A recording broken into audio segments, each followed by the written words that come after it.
तो इसमें जमीन पे टकने से गलन की बीमारी फली के है ना वो ज्यादा आती है।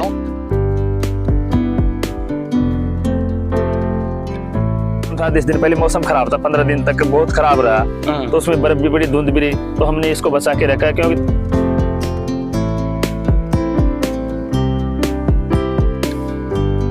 इसमें तो देख रेख की और बीमारी का अनुभव होना चाहिए किसान को कि में कौन सी बीमारी आ रही है, कौन सी स्प्रे होनी चाहिए, कौन सी समय पर कौन सी। जैसे अब कम से कम आधा फीट है तो गीला होना जरूरी है जमीन को, जब अंकुरित होगा बीज।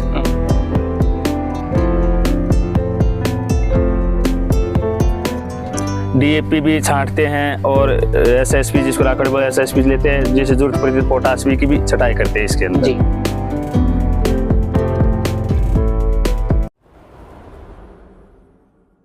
किसान भाइयों नमस्कार, फार्मिंग चैंपियंस यूट्यूब चैनल पर आप सभी किसान भाइयों का हार्दिक स्वागत है।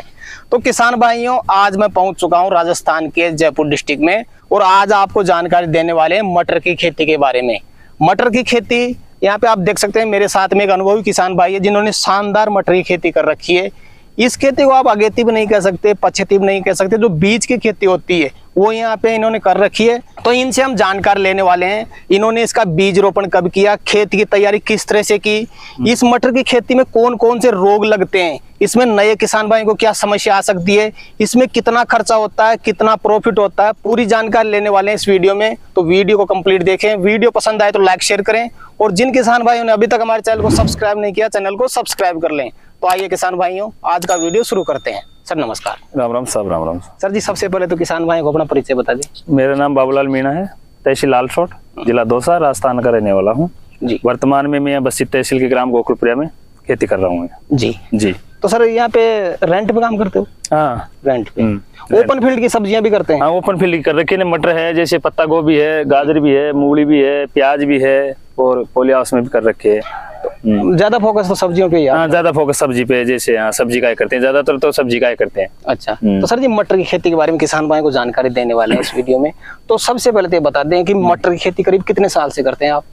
देखो मटर की खेती में मैं 4-5 साल से कर रहा हूँ। 4-5 साल पहले तो नहीं करता था, लेकिन अब ये क्या है कि इसके कई बार इसमें किसानों को तुक्का, जिसको तुक्का बोलते हैं ना, तो कई बार डेवलप हो जाता है पेमेंट, कई बार नुकसान भी लग जाता है कि ओपन की खेती में। बिल्कुल बिल्कुल। तो इसका बार ठीक है, मार्केट लगभग 35 से 40 मार्केट है प्रेजेंट। और आपकी फसल भी बड़ी बढ़िया? ये लगभग 10 नवंबर के आसपास की फसल है। अच्छा तो 2 महीने की हो गई है, अभी 5-6 दिन लगेंगे इसमें तोड़ने में।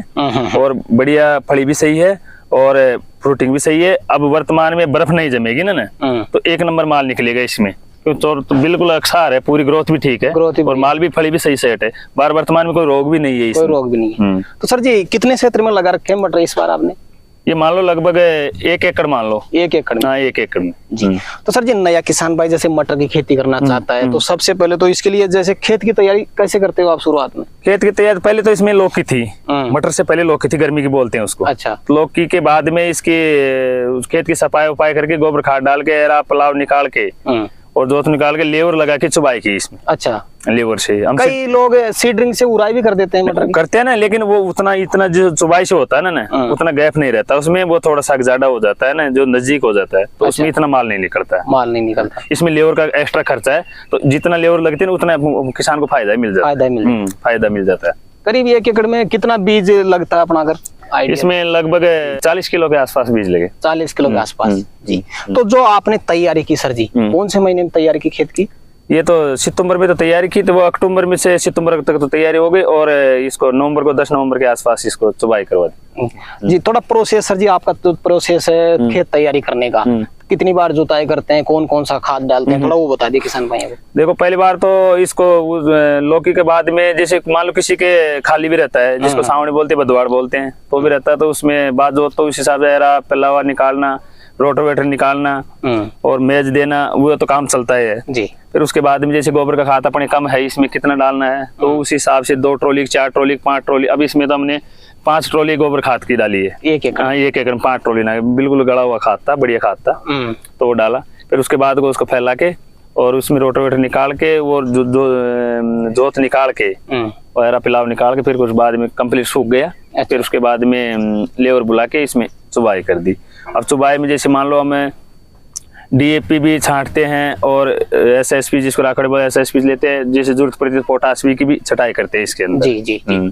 तो ये सब आप बीज रोपण से पहले ही बिजाई करते हैं? हाँ, बिल्कुल बिल्कुल, बीज रोपण से पहले जी। तो बीज रोपण में सर लेबर लगा के बीज रोपण करते हैं तो थोड़ा डिस्टेंस मेंटेन हो जाता है उसमें। कितना रखना चाहते हैं? हाँ बिल्कुल, जितना अपन को 2 इंच 3 इंच सेंटीमीटर का 5 का 10 का 20 का जितना सेंटीमीटर का, तो उससे क्या है कि थोड़ा गैप मिल जाता है ना, तो पेड़ को दूरी बनी रहती है, उसकी हवा लगने का वो फंगस आने का खतरा नहीं रहता। तो आपसे अनुभव जानना चाहूंगा, कितना बीज से बीज के बीच में कितनी दूरी रख सकता है किसान भाई? देखो बीज से बीज के तो हम तो जैसे ये एक बार जोत निकाल फिर उसकी जो पारशी हो जाती है ना, लाइन बन जाती है तो उसके हिसाब से बीच की लाइन को छोड़ देते हैं। फिर जो नाली होती है ना, तो लगभग इधर से इधर दोनों नालियों के बीच की आधा 1 फीट की दूरी तो वो रह जाती है। फिर उसमें 1 2 2 3 3 4 4 5 5 सेंटीमीटर के हिसाब से या 1 1 2 2 इंची बोलते हैं, उसके हिसाब से डिस्टेंस आके चुबाते हैं।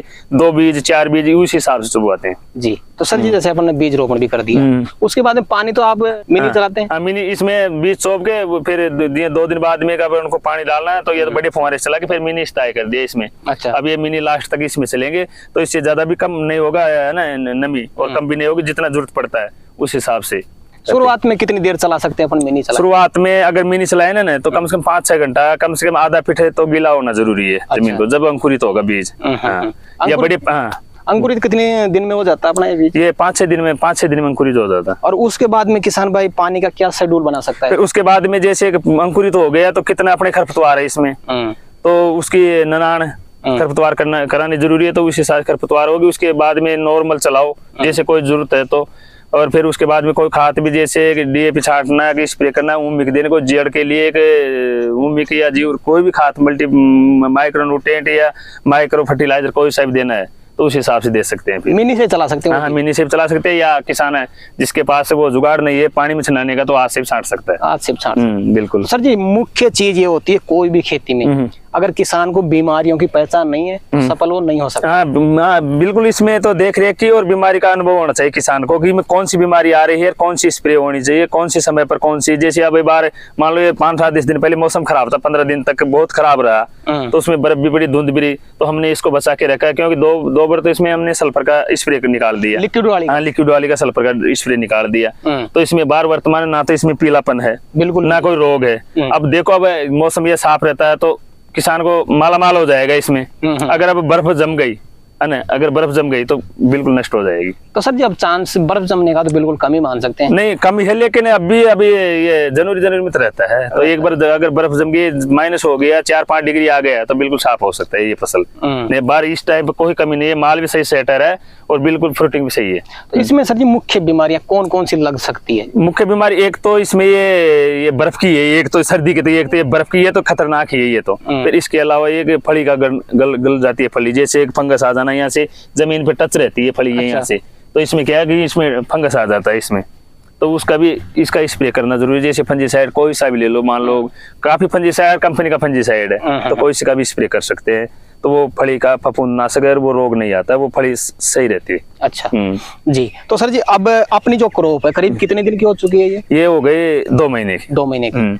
आपके फलियां तो भरपूर लग रही है, लेकिन फलियों में फुलाव नहीं हो रहा, तो फलियां फुलाव अपने आप हो जाती है? कोई स्प्रे वगैरह कोई दवा डालनी? अब जैसे 3-4 दिन से मौसम खुल गया, अब 4-5 दिन बाद में चालू हो जाएगी, अभी 5-6 दिन लगेंगे इसमें तुड़ाई में, क्योंकि फली कंप्लीट हो गई है ना। अब दाना फूलने की जैसे गर्मी होगी तो अपना आप तो कोई न्यूट्रिएंट देना पड़ता है कि ऑटोमेटिक फूल? नहीं, ऑटोमेटिक भी फूलती है। जैसे न्यूट्रिएंट तो तब देते हैं जैसे अपन की फसल डाउन है या इसमें कोई कारण है कि इसमें खाद कम है, तब तो न्यूट्रिएंट देते हैं, लेकिन इसमें ज्यादा न्यूट्रिएंट का खर्चा नहीं है इसमें, क्योंकि ये तो ओपन क्या है, दाना ऑटोमेटिक बनता है। बनता है वो ऑटोमेटिक, अपन चाहे दाना वो नहीं बना सकते, वो ऑटोमेटिक बनता है। अपन तो देख रेख स्प्रे करते हैं, कोई सा रोग नहीं है, बस ये देख रेख करनी पड़ती है अपन को जी।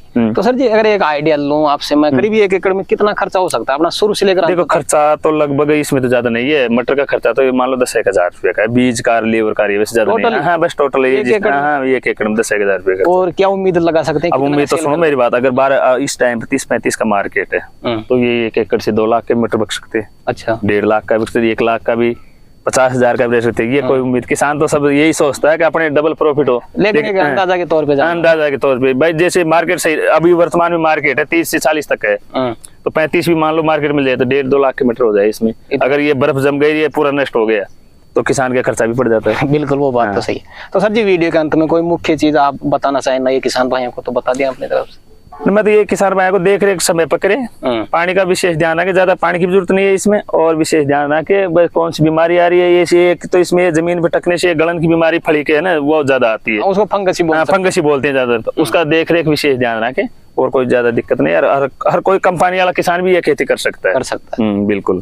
तो सर जी आज किसान भाइयों के लिए आपने समय निकाला और एक सटीक जानकारी किसान भाई तक पहुंचाई, उसके लिए आपका बहुत बहुत धन्यवाद। राम राम साहब। राम राम साहब। तो किसान भाइयों जानकारी कैसी लगी हमें कमेंट करके जरूर बताएं, वीडियो पसंद आए तो वीडियो को लाइक करें, बाकी किसान भाइयों तक वीडियो को शेयर जरूर करें, और जिन किसान भाइयों ने अभी तक हमारे चैनल को सब्सक्राइब नहीं किया चैनल को सब्सक्राइब कर लें। तो किसान भाइयों आज के लिए इतना ही, मिलते हैं नए वीडियो में, तब तक के लिए जय जवान जय किसान।